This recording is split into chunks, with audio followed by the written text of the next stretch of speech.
England in the 12th century was a kingdom where power was measured by the sharpness of a sword, the weight of a crown, and the influence of the church. Kings ruled vast territories, nobles competed for privilege, and bishops often wielded authority equal to princes. In this dangerous world, where loyalty could elevate a man to unimaginable heights or destroy him overnight, few friendships appeared stronger than the bond between King Henry II and Thomas Becket. No one who saw them together could have imagined that history would one day remember one as a powerful monarch haunted by guilt, and the other as one of Christianity's greatest martyrs. Thomas Becket was born around 1119 or 1120 in London to Gilbert and Matilda Becket, prosperous Norman merchants. Unlike many saints whose lives seemed marked by extraordinary holiness from childhood, Thomas showed no obvious signs of becoming a religious icon. His upbringing was comfortable, his education refined, and his ambitions unmistakably worldly. As a young man, he studied grammar, rhetoric, law, and administration, displaying remarkable intelligence and an extraordinary memory. These talents quickly attracted influential patrons, and before long, Thomas entered royal service. It was there that destiny quietly began weaving a story no one could predict. King Henry II was energetic, brilliant, and fiercely determined to restore royal authority after years of political instability. He admired capable men regardless of their birth, and Thomas Becket stood out above nearly everyone else at court. Their friendship blossomed with astonishing speed. They hunted together through England's dense forests. They laughed together during extravagant feasts. They discussed politics late into the night. They traveled across the kingdom with magnificent entourages that inspired awe wherever they appeared. The king trusted Thomas not merely as an official, but as a companion. In 1155, Henry appointed him Lord Chancellor of England, one of the highest offices in the realm. The appointment transformed Thomas into one of the richest and most powerful men in England. His household became legendary. Hundreds of servants attended him. Knights escorted his journeys. His horses wore elaborate decorations. His banquets overflowed with imported wines, exotic spices, roasted game, and precious silverware that reflected candlelight like rivers of liquid fire. Visitors often struggled to determine whether they had entered the residence of the king's minister or that of a foreign prince. Thomas dressed accordingly. He wore robes woven from luxurious silks imported from distant lands. His cloaks were trimmed with expensive furs. Jewels adorned his garments. His appearance projected elegance, confidence, and wealth. Few men in Europe lived with greater splendor, yet beneath this dazzling exterior lay an intellect constantly wrestling with questions of justice, authority, and duty. Although Thomas enjoyed luxury, he also possessed extraordinary discipline. He managed royal finances with remarkable efficiency, negotiated diplomatic missions across Europe, and successfully represented Henry's interests before kings, nobles, and church leaders. The king could scarcely imagine governing without him. To Henry, Thomas represented the perfect servant, loyal, brilliant, ambitious, and utterly dependable. Or so he believed. At the same time, England was experiencing an increasingly delicate balance between royal authority and ecclesiastical independence. The church owned vast lands. Its bishops held immense political influence. Clergy accused of crimes were often tried in ecclesiastical courts rather than royal ones, limiting the king's ability to impose justice as he saw fit. Henry found this deeply frustrating. He envisioned a kingdom united under one supreme authority, his own. But standing in his way was the immense independence of the church. The death of Archbishop Theobald of Canterbury in 1161 created what Henry considered an extraordinary opportunity. The Archbishop of Canterbury was not merely England's highest church official. He crowned kings, he advised rulers, he communicated directly with the Pope. His voice carried enormous spiritual and political authority. Henry believed he had discovered the perfect solution. Who better to occupy this powerful office than his closest friend? If Thomas became archbishop, surely he would continue serving the king's interests. The church would finally become an obedient partner of the crown. It seemed like a flawless plan. Thomas himself was horrified. He understood something Henry refused to see. Once he accepted the office, his loyalty could no longer belong primarily to the king. It would belong to God. According to several medieval chroniclers, Thomas even warned Henry. He reportedly told the king that if he became archbishop, their friendship would not survive. Henry laughed away the concern.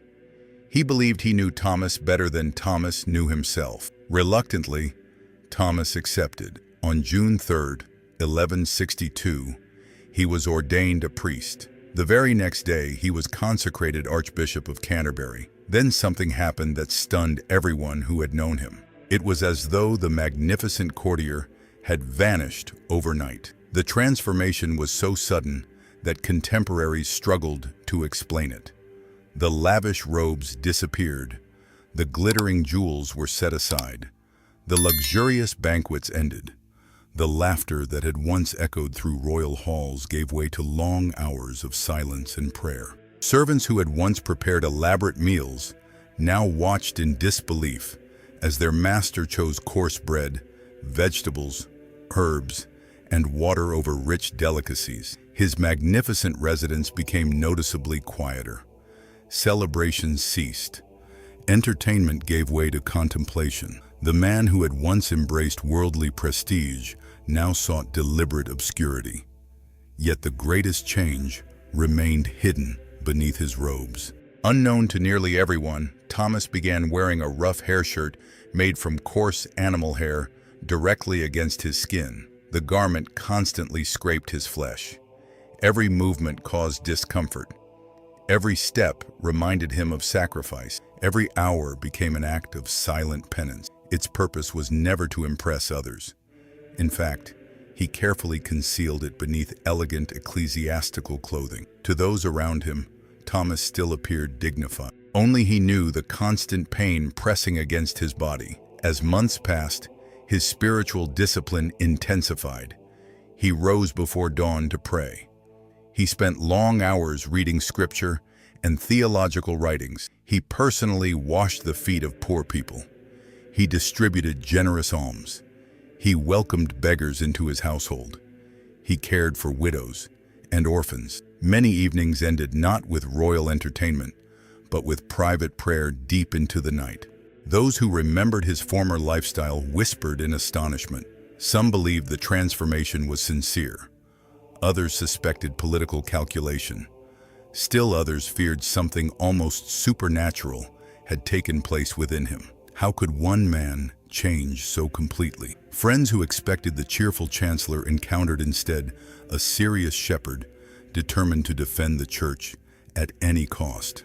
The king initially admired Thomas's apparent devotion. After all, a respectable archbishop strengthened the kingdom's image. But Henry soon noticed troubling signs. Thomas resigned the office of Lord Chancellor. He refused to continue serving simultaneously as the king's chief political minister. This decision shocked Henry. The resignation symbolized far more than administrative change. It represented a shifting allegiance. For the first time, Thomas was placing spiritual responsibility above personal friendship. Henry dismissed the tension. Surely his old companion would remain reasonable. Surely years of trust could not disappear because of a ceremonial appointment. Yet subtle disagreements began surfacing almost immediately. Whenever questions arose concerning the rights of the church, Thomas no longer answered as Henry's trusted advisor. He answered as Archbishop of Canterbury. His words became measured. His convictions became immovable. The king noticed the difference. So did the royal court. Nobles who had once admired their extraordinary friendship now watched every conversation with growing unease. The atmosphere changed. Conversations became shorter. Smiles faded more quickly. Silences lingered longer. The easy familiarity that had once united England's two most powerful men slowly dissolved beneath the weight of conflicting duties. Neither fully understood where this path would end. Henry still believed Thomas would eventually yield. Thomas increasingly believed that defending the freedom of the church was no longer merely a responsibility. It had become his sacred vocation. Without realizing it, both men had already stepped onto a road from which neither would ever return. The magnificent friendship that had dazzled an entire kingdom was beginning to fracture, not because affection had vanished overnight, but because two visions of authority were moving toward an unavoidable collision. One believed that a king should govern every corner of his realm. The other had become convinced that there were limits no earthly crown had the right to cross. Had you ever heard of St. Thomas Becket before today? Have you or anyone you know ever received a blessing, a miracle, or the intercession of St. Thomas? Write it down in the comments below. I read every single one of your comments, and I'll leave a heart on yours. If this story warms your heart, don't forget to leave a like, subscribe to the channel, and share it with your friends and family so they can strengthen their faith too. The saints were forgotten once, and together, we will never let that happen again. The king's wrath and the cursed words. The transformation of Thomas Becket did not merely surprise the royal court. It shattered King Henry II's greatest political strategy. The king had believed he was placing his closest friend at the head of the English church. Instead, he had unknowingly created the most determined defender of its independence. At first, their disagreements appeared manageable. They argued over legal matters. They debated the authority of bishops. They exchanged increasingly tense letters. Each believed the other would eventually compromise. Neither man understood that every conversation was pushing them closer to a confrontation that would shake all of Christendom. Henry II was not an ordinary monarch. Intelligent, tireless, and fiercely ambitious, he had rebuilt much of England's legal system after years of civil war. He dreamed of creating a kingdom governed by one law, one justice, and one sovereign authority. To Henry, no individual, not even a bishop, should stand above the crown. Thomas saw the matter differently. The church answered to God before it answered to any earthly ruler. If kings could dictate spiritual authority, then bishops would become little more than royal officials wearing sacred robes. The conflict centered on one explosive issue. When priests committed crimes, who possessed the right to judge them? For generations, members of the clergy had been tried in ecclesiastical courts rather than royal courts. Henry considered this an unacceptable privilege. Some priests convicted in church courts escaped punishments that ordinary citizens would never avoid. The king argued that justice demanded equality. Thomas insisted that the church possessed ancient rights that no monarch had authority to erase. Neither side was entirely without reason. Neither side was willing to surrender. In 1164, Henry summoned the leading bishops and nobles of England to Clarendon Palace. There, he introduced what became known as the Constitutions of Clarendon, a series of 16 articles designed to define the relationship between church and crown. Behind the legal language stood a single purpose. The king intended to place significant limits upon ecclesiastical independence. Many bishops reluctantly accepted. Thomas hesitated. The room grew heavy with expectation. The king stared directly at the man he had once trusted more than anyone. Years earlier, Thomas would have signed without hesitation. Now he stood silent. Under enormous pressure, he initially agreed in principle, but almost immediately his conscience tormented him. He withdrew his support. He refused to place his seal upon measures he believed threatened the liberty of the church. Henry felt humiliated. The disagreement was no longer private. Every nobleman in England now witnessed the king's closest friend openly resisting royal authority. To Henry, it felt like betrayal. Not merely political betrayal, personal betrayal. His anger intensified rapidly. Charges of financial misconduct were suddenly brought against Thomas regarding his years as Lord Chancellor. The accusations demanded enormous sums of money. Many believed they were less about justice than about crushing a political opponent. Thomas understood the danger immediately. He appeared before the royal council surrounded by bishops, carrying the archbishop's cross in his own hands as a visible reminder that his highest allegiance belonged elsewhere. The atmosphere inside the assembly was suffocating. Nobles whispered, judges watched. The king's temper simmered beneath forced restraint. Thomas realized that conviction seemed almost inevitable. That night, before dawn broke over England, he made a decision that changed everything. Disguised and traveling secretly, he fled the kingdom. Crossing the English Channel under difficult conditions, he sought refuge in France. For nearly 6 years, the archbishop lived in exile. Those years transformed him even further. Gone were the comforts that had once surrounded him. He spent long periods in monasteries, especially among the Cistercian monks, whose lives were marked by discipline, simplicity, fasting, and prayer. Although Pope Alexander III offered him support, the Pope also faced enormous political pressures. Europe itself was divided. Kings, emperors, bishops, and popes constantly negotiated fragile alliances. Thomas became both a spiritual symbol and a political problem. Henry demanded his submission. Thomas refused. Letters crossed Europe. Messengers rode for weeks between England, France, and Rome. Meetings were arranged. Promises were made. Negotiations collapsed, again and again. Sometimes the two former friends stood face to face. Witnesses described conversations filled with restrained emotion. There were moments when reconciliation seemed possible. Then a single disagreement reopened every wound. Henry could not understand why Thomas had changed so completely. Thomas believed he had not changed at all. He believed he had finally become the man God expected him to be. Meanwhile, ordinary people began hearing stories about the archbishop living in voluntary hardship. Instead of commanding luxury, he embraced poverty. Instead of seeking revenge, he devoted himself to prayer. Instead of using political influence for personal gain, he defended principles that might ultimately cost him everything. His reputation slowly spread beyond England. To many clergy, Thomas became the embodiment of courage.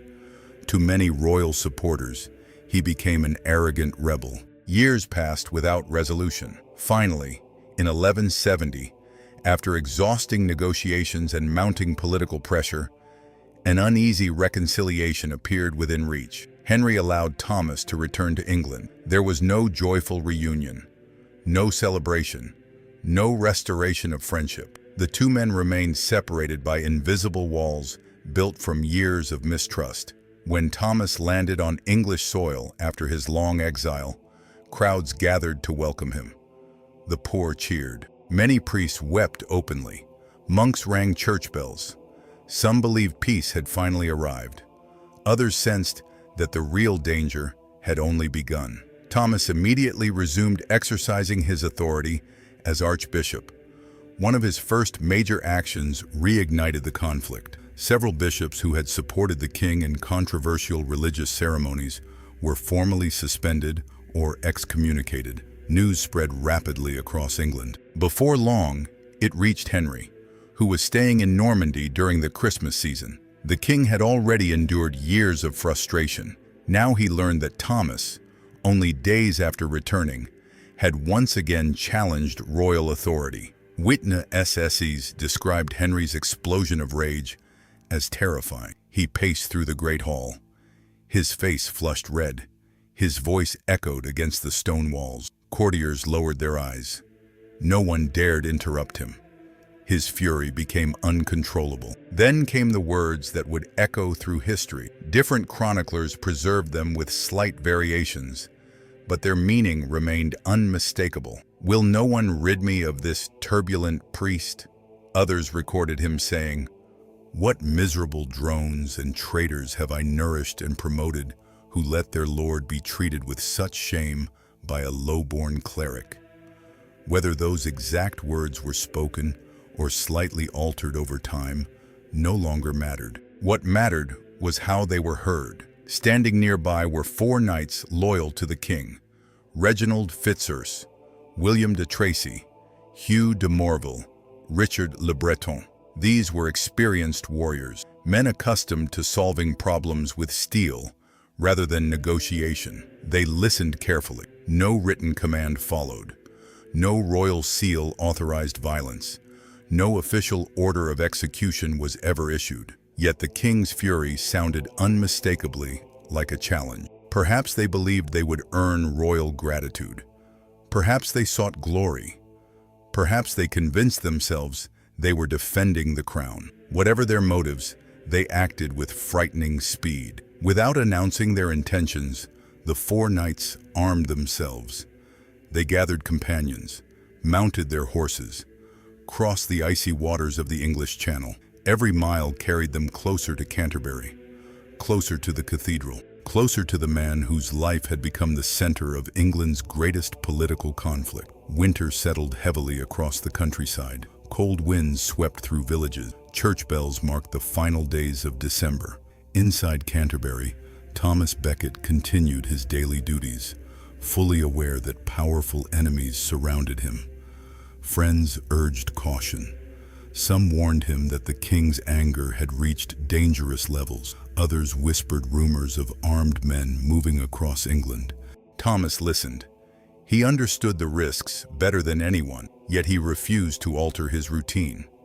The shadow of violence was no longer a distant possibility.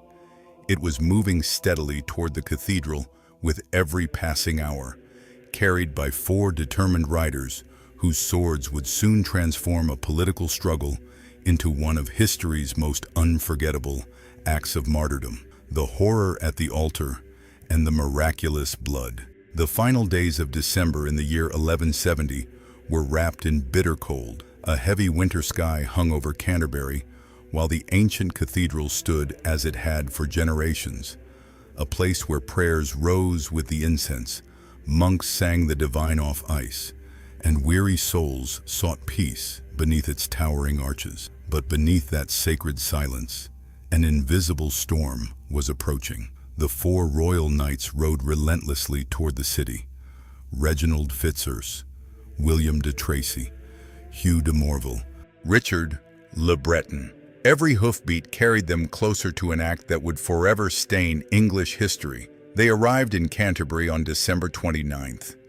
Instead of entering the cathedral immediately, they first confronted Thomas Becket in the Archbishop's palace. The atmosphere inside was tense from the very beginning. The knights demanded that Becket immediately lift the excommunications he had pronounced against bishops loyal to King Henry II. Thomas remained calm. His voice never trembled. He answered that spiritual judgments belonged to the church, not to armed soldiers carrying the king's anger. The exchange quickly became heated. Insults were exchanged. Threats followed. The knights accused him of betraying his sovereign. Thomas replied that he had never betrayed his king, only refused to betray God. Witnesses later recalled that the archbishop showed no sign of fear. His composure seemed almost unsettling. Unable to force his submission, the knights stormed out of the palace. For a brief moment, everyone believed the danger had passed. But those who watched the departing warriors noticed something chilling. They were heading toward their horses, toward their weapons, toward violence. Inside the cathedral precinct, monks rushed through narrow corridors, carrying alarming news. The knights were returning. This time, wearing armor. This time, carrying swords. Panic spread almost instantly. Some clergy begged Thomas to flee through hidden passages leading away from the cathedral. Others urged him to barricade every entrance. The massive wooden doors could be secured. Stone walls, several feet thick, protected the sanctuary. For a few precious moments, escape remained possible. The monks began pushing the heavy doors shut. Then Thomas spoke words that echoed through the centuries. The house of God must never become a fortress. His command stunned everyone. The doors were reopened. No barricades would separate the shepherd from his flock. No sacred place would become a castle, defended by fear. The archbishop slowly walked toward the cathedral for evening prayer. The bells continued ringing. Candles flickered softly along the stone wall. Choirs prepared to sing vespers. No one inside could fully grasp that history itself was about to change forever. Moments later, the cathedral doors burst open. The four knights entered wearing chainmail armor beneath heavy cloaks.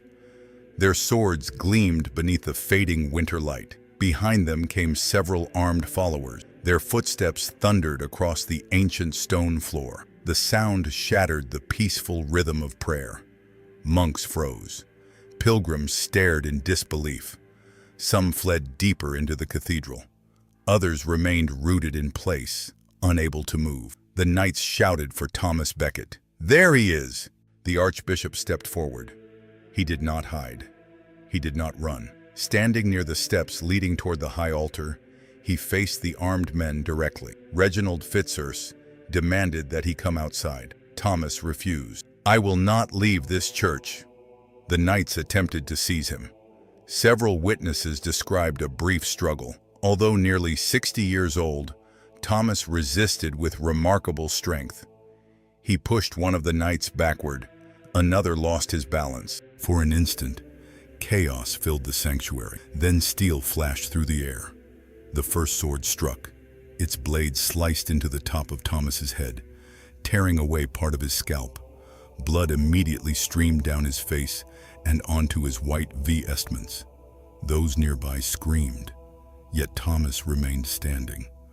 According to early accounts, his final prayers continued, even as blood poured from the terrible wound. A second blow followed almost instantly. This strike was even more devastating.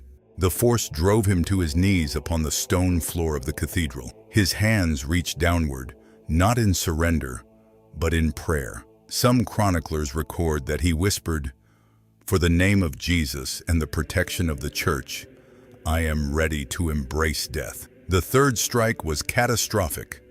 The sword crashed through his skull with such violence that bones shattered beneath the impact. Fragments scattered across the sanctuary floor. Blood spread rapidly over the ancient stones. The archbishop collapsed beside the altar. But the horror did not end there.